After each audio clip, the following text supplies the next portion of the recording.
Olá, turmas! Bem-vindos a mais uma aula de língua portuguesa. Sou o professor Denilson e vou acompanhá-los nesse momento.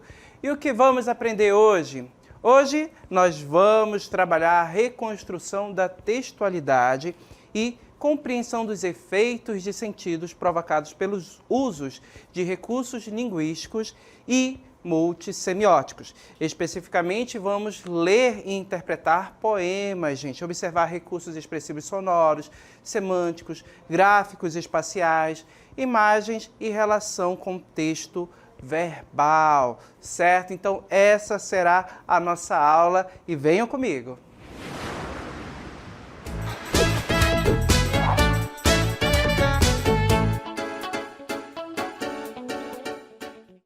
Na aula de hoje vamos refletir, estudar, ler e interpretar poemas, gente, sabendo que o poema são textos escritos em versos que se organizam em estrofes. Então é importante você compreender que o poema ele vai trazer para a gente uma linguagem conotativa em muitas situações na construção das suas imagens. Então nós vamos ter palavras nesses poemas que poderão ter significados múltiplos. E essa múltipla interpretação, essa ambiguidade, duplos sentidos, eles podem ser colocados no poema de forma intencional para trazer mais expressividade ao nosso texto, certo? E lembrando, quando temos um poema, certo? Nós temos a voz do eu lírico. É o eu lírico quem irá falar no poema, certo? Que irá se expressar dentro do poema, certo, gente?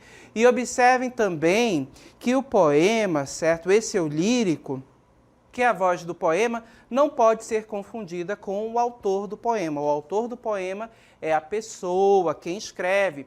O eu lírico é a voz do poema, aquele que fala. Então, por muitas vezes, você pode ter um eu lírico que é uma pessoa, um ser humano, mas de repente você pode ter o eu lírico que é um animal, certo? Ou uma planta, ou um lápis, ou qualquer objeto. Então o eu lírico pode assumir qualquer forma. Então a gente não pode relacionar esse eu lírico ao autor, certo? Então, para começar a nossa aula, separei alguns poemas e vamos começar por este poema de Cecília Meirelles. Atenção para a declamação do poema, observem a caracterização da pessoa que irá declamar este poema, certo? Analisem e observem bem os versos, as palavras que foram utilizadas, que daqui a pouquinho a gente volta para interpretar ele. Vamos lá. Eu não tinha esse rosto de hoje, assim calmo, assim triste, assim magro, e nem esses olhos tão vazios, nem o lábio amargo. Eu não tinha essas mãos sem força, tão paradas, frias e mortas. Eu não tinha esse coração que nem se mostra.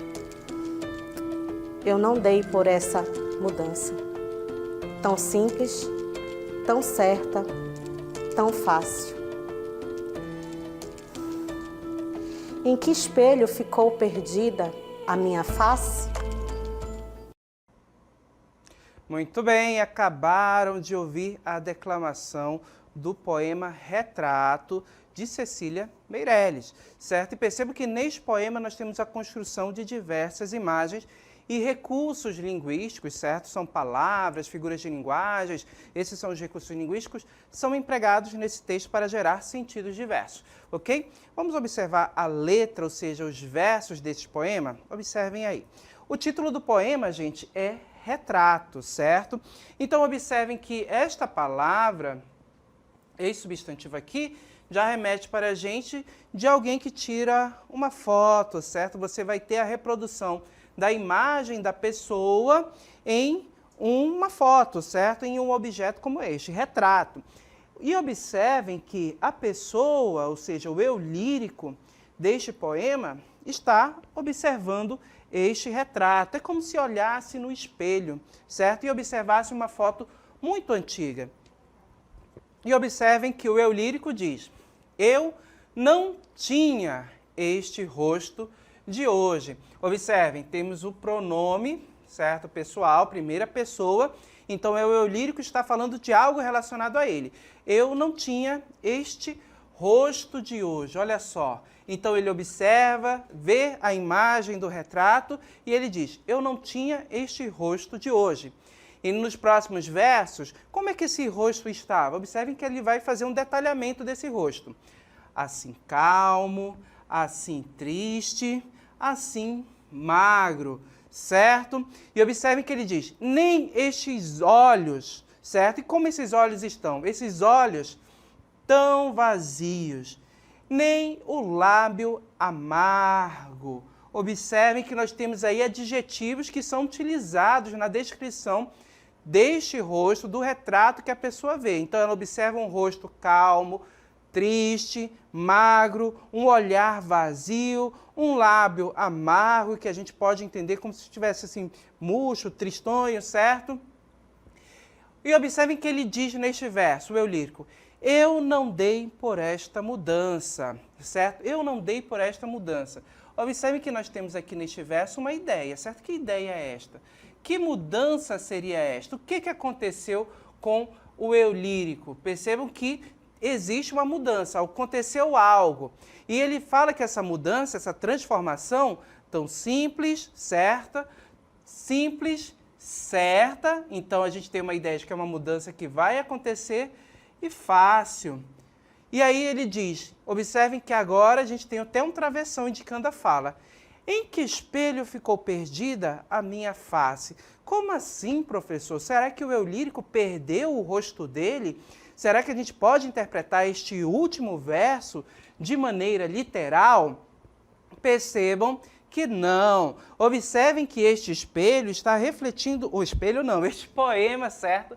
Está refletindo, abordando uma questão humana, natural. E que questão é essa? Exatamente o envelhecimento, o avançar da idade, certo? E observem que o eu lírico observa um retrato e se dá conta de que ele envelheceu, que ele chegou a uma idade mais avançada. Por isso que o rosto dele está diferente. Então observem que o rosto está magro, está com um olhar mais calmo, certo? Um olhar vazio, os lábios mudaram e perceba que ele diz que ele não percebeu esta mudança, mas que ela ocorreu. E que mudança era esta? Exatamente o envelhecimento, ou seja, o passar dos anos e, claro, as marcas que são deixadas no nosso rosto, no nosso corpo, devido ao envelhecimento realmente, certo?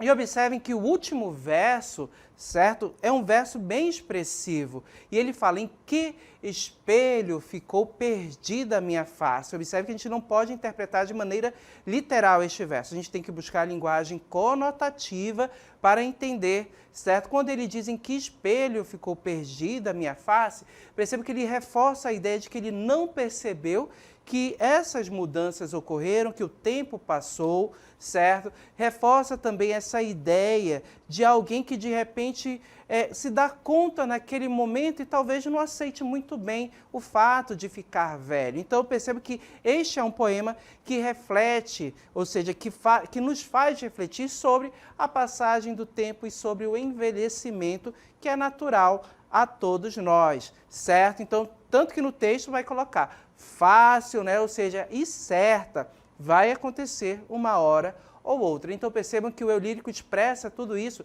expressa para a gente o que ele sente com essas mudanças. Ele olha para o espelho, se dá conta, reflete, talvez ele não esteja gostando tanto da imagem que ele visualiza. Então percebo que por meio dos recursos linguísticos, o uso de palavras, dos adjetivos que trouxeram para a gente as descrições, certo? A figura de linguagem também, ou seja, a linguagem conotativa empregada também tornou o nosso texto mais expressivo e nos leva a refletir sobre uma questão natural da vida, o envelhecimento. Ok? Vamos adiante? Temos mais um poema para a gente observar os recursos linguísticos que foram empregados nesse texto para gerar efeitos de sentidos diversos. Então, no próximo poema, a gente vai ouvir a declamação dele, certo? Prestem atenção nas expressões de quem vai declamar, observem também as palavras que são utilizadas, identifiquem a temática, procure identificar a temática desse poema e o que ele quer expressar para a gente. Vamos ao poema? Casas entre bananeiras, mulheres entre laranjeiras, pomar, amor, cantar.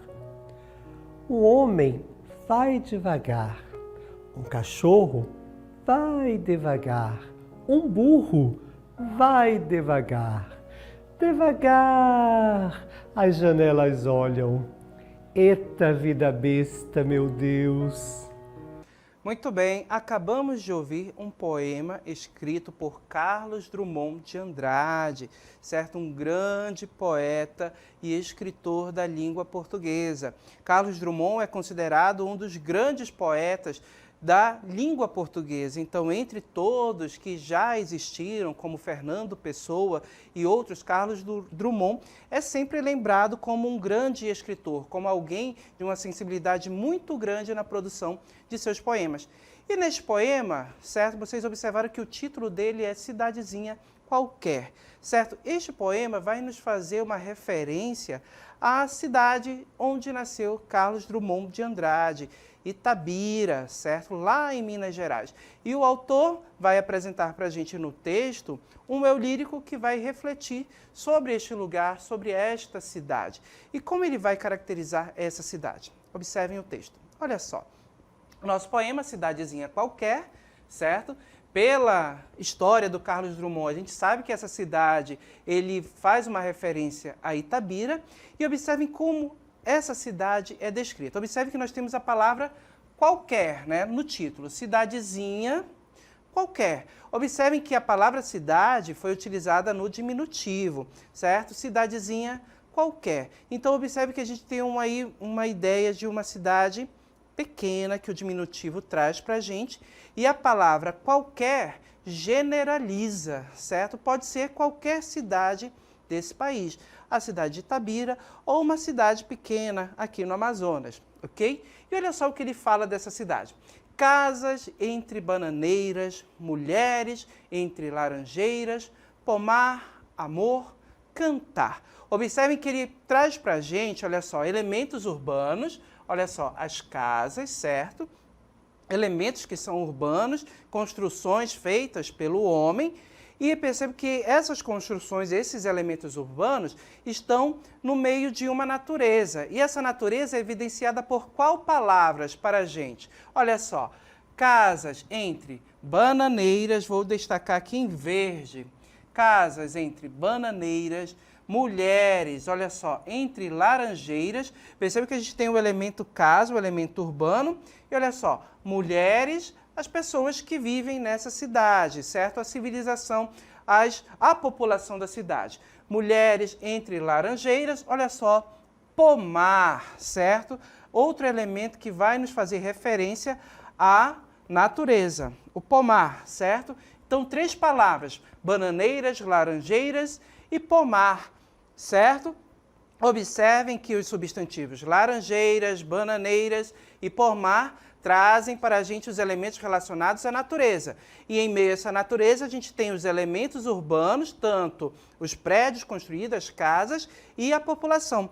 E observem, olha só uma palavra que aparece no 3º verso, que a gente vai destacar aqui para vocês. Olha só, amor, cantar, certo? Então, perceba que eu tenho a palavra amor, trazendo uma conotação positiva, um certo sentimento aí para o texto, e ações, olha só, como cantar, certo?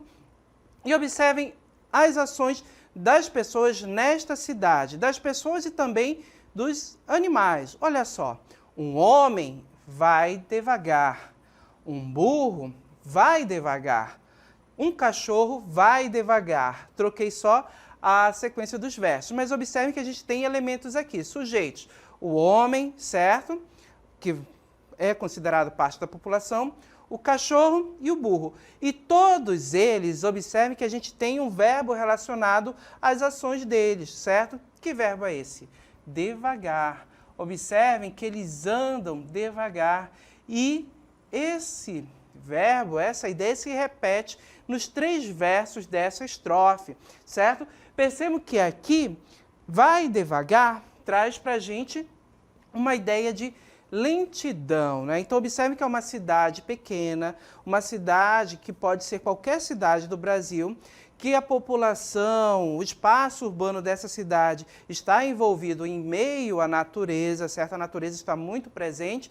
E observem que nós temos as pessoas e até mesmo os animais com ações que nos dão para a gente uma ideia de lentidão, né? Perceba que a gente tem até uma ideia, muitas vezes, de algo monótono nesse texto.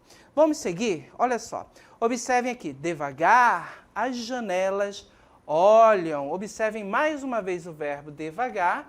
E aqui nós temos uma figura de linguagem. As janelas olham. Podemos interpretar isso aqui de maneira literal, gente? Será que as janelas realmente têm olho? Estão a observar a rua? Percebam que não. Aqui tem uma figura de linguagem que nós chamamos de quê, pessoal? Qual é a figura de linguagem? Qual é o nome?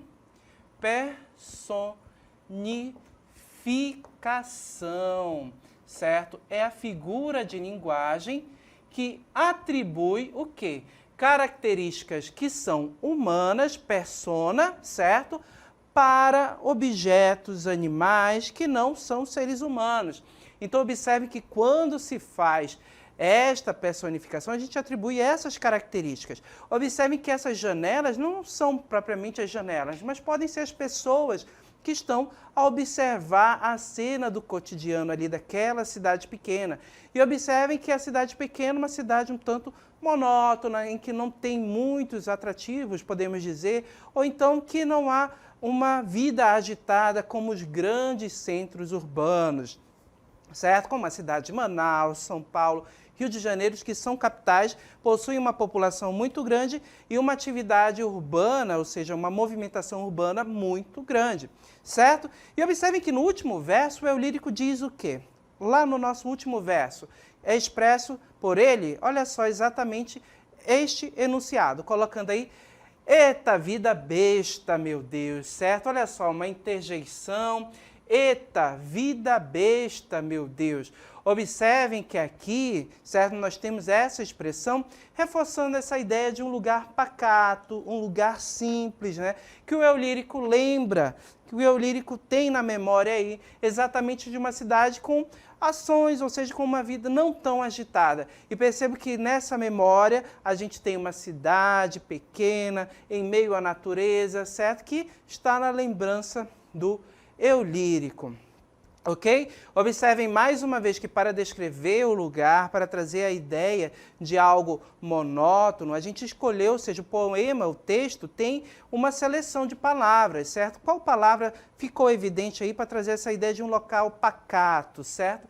Exatamente o verbo devagar. As ações ali que foram expressas eram devagar, ou seja, um lugar mais calmo, certo? Um lugar em meio à natureza. Também se utilizou substantivos para trazer essa ideia, laranjeiras, bananeiras, certo? E até a musicalidade também a gente viu presente neste verso por meio das rimas. Vamos observar rapidinho algumas rimas que estão presentes lá? Colocando aí a primeira estrofe do nosso poema Cidadezinha Qualquer. Olha só, bananeiras, laranjeiras. Observem que essas palavras são substantivos e as terminações delas são semelhantes, pessoal. Vou destacar aqui para vocês, olha só, laranjeiras, olha só, bananeiras, são terminações semelhantes. Então, observe que aqui nós temos a presença de rima desses versos. Vamos marcar aqui essa rima, uma letra maiúscula, certo? E outra maiúscula aqui para indicar a presença desta rima nesses versos, certo? Tanto que nós temos também outras rimas, como cantar, devagar, verbos que estão no modo infinitivo, que também vão ajudar na musicalidade deste poema. Apesar dele não possuir uma forma fixa, como um soneto, uma marcação de tamanho, né, de contagem de sílabas poéticas, bem marcadinho, a gente observa que alguns versos são menores e outros são maiores, mas assim a gente ainda percebe a presença de uma musicalidade trazida pelas rimas, ok? Vamos ao nosso último poema? Então, observe que neste último poema, vocês vão visualizar uns versos bem curtos, certo? Mas ele vai refletir sobre algumas questões relacionadas também à nossa vida, principalmente a questão do ponto de vista. Então, observem a temática do texto, observem as palavras que são empregadas, procurem verificar o sentido que foi utilizado, se é um sentido literal, um sentido conotativo, tá bom? E as figuras de linguagem, se estiver presente também. Procure evidenciar, procurar identificar tudo isso nesse texto. Então, vamos lá à nossa declamação. Eu sou pequeno, me dizem, e eu fico muito zangado. Tenho de olhar todo mundo com o queixo levantado. Mas, se formiga falasse e me visse lá do chão, ia dizer com certeza, minha nossa, que grandão! Muito bem, então temos mais um poema e perceba que o título do nosso poema é Pontinho de Vista, colocando aí os versos do nosso poema para que a gente possa analisar. O título dele, Pontinho de Vista, certo? Então a gente tem aqui exatamente uma relação com ponto de vista, ou seja, o olhar, a ideia que alguém tem sobre determinado assunto. Essa ideia, esse pensamento, esta opinião, certo? Ela é subjetiva, irá variar, ou seja, será diferente de pessoa para pessoa, ok? E observem que nós temos pontinho de vista. Observem que a palavra ponto, certo, da expressão ponto de vista, está no diminutivo, pontinho de vista, trazendo para a gente uma ideia de pequeno. A gente vai entender por que está no diminutivo na leitura desse texto. E observem que o eu lírico afirma, eu sou pequeno, me dizem. Então, perceba que ele afirma, olha só, eu sou pequeno, se caracterizando como alguém pequeno, e percebo que isso é dito para ele. E ao fazerem essa afirmação de que ele é uma pessoa pequena, olha o que ele fala para a gente neste segundo verso.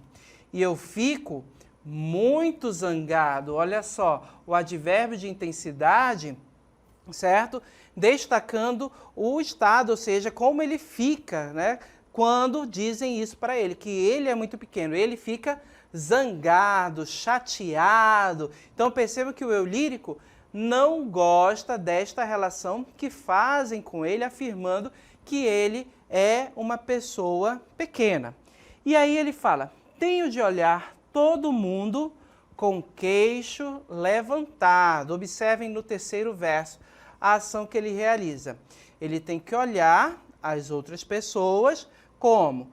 Com o queixo levantado. Mas por que ele tem que olhar as outras pessoas com o queixo levantado? Observem que ele faz isso justamente por ser um indivíduo, certo? Uma pessoa pequena, que foi expressa, essa ideia foi expressa para a gente lá no primeiro verso, ok? Então, por isso que ele tem que olhar todo mundo com esse queixo levantado, ele está olhando de baixo, ok? Na sequência, você observa no próximo verso, olha só, mais, certo? Olha só, esse mais aqui trazendo para a gente uma ideia de oposição, um contraste. Sabemos que esse mais aqui é uma conjunção.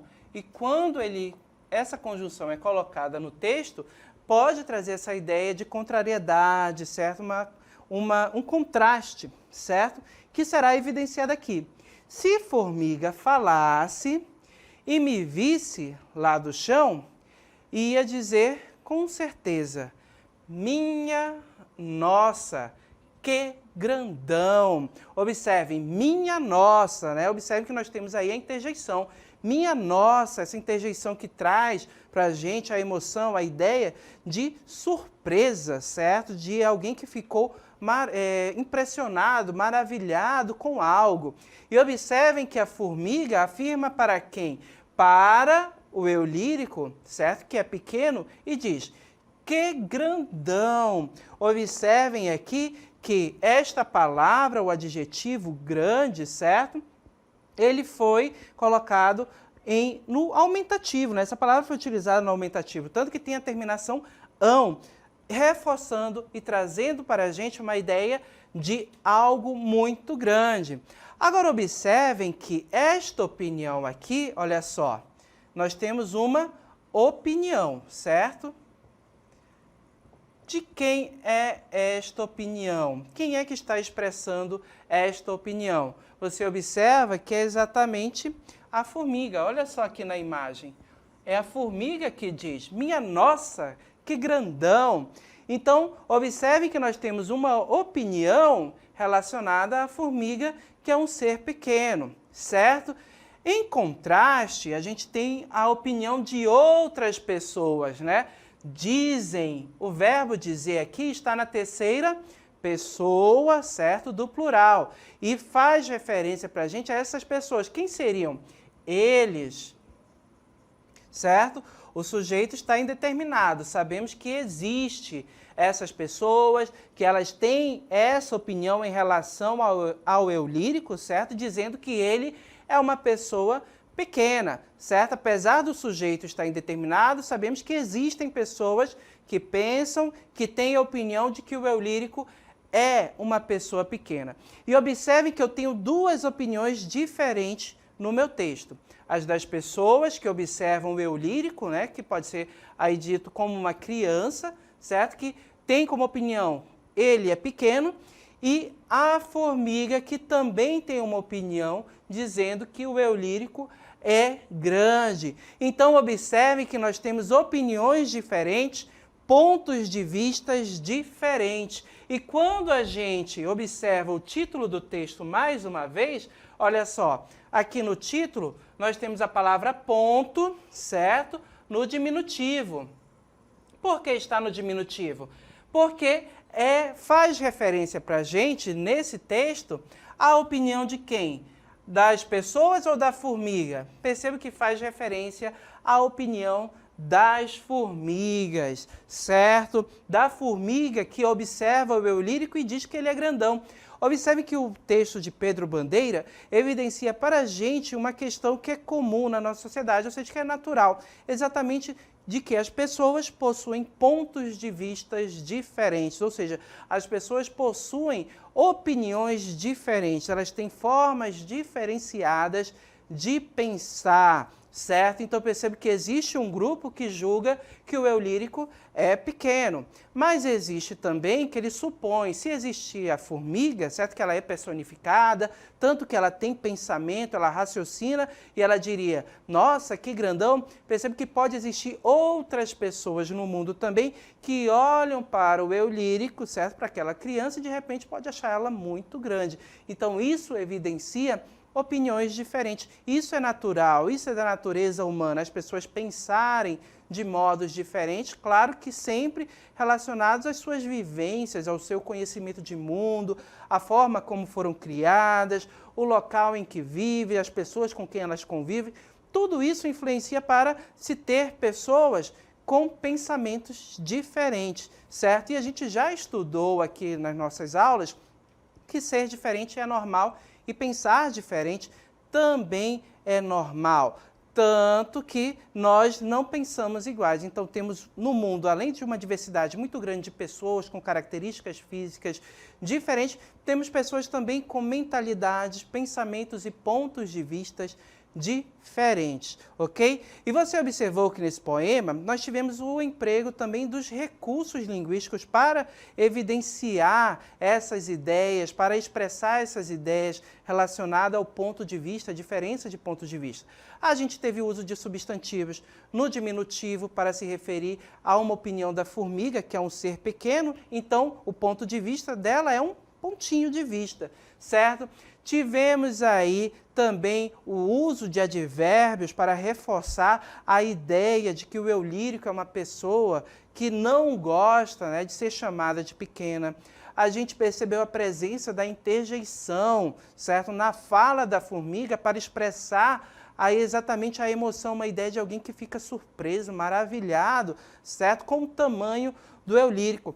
Então, observe que são recursos que são empregados dentro do texto e que a gente tem que observar, analisar, certo? Com atenção para poder compreender o texto, para poder compreender o poema. E vimos esses recursos empregados nos 3 textos, nos 3 poemas que nós analisamos aqui durante a nossa aula. Então, a gente lembra sempre no poema, na linguagem literária, e até mesmo quando a gente não está nesse campo literário, a escolha das palavras, ela não é aleatória, não é escolher por escolher, mas sim tem uma intenção. Toda vez que você escolhe determinada palavra, você tem uma intenção com essa palavra e essa intenção, certo? Ela obedece a uma finalidade, a finalidade que você quer alcançar com o seu interlocutor, com a outra pessoa com quem você está interagindo por meio do texto. Então, de repente, eu quero que o meu interlocutor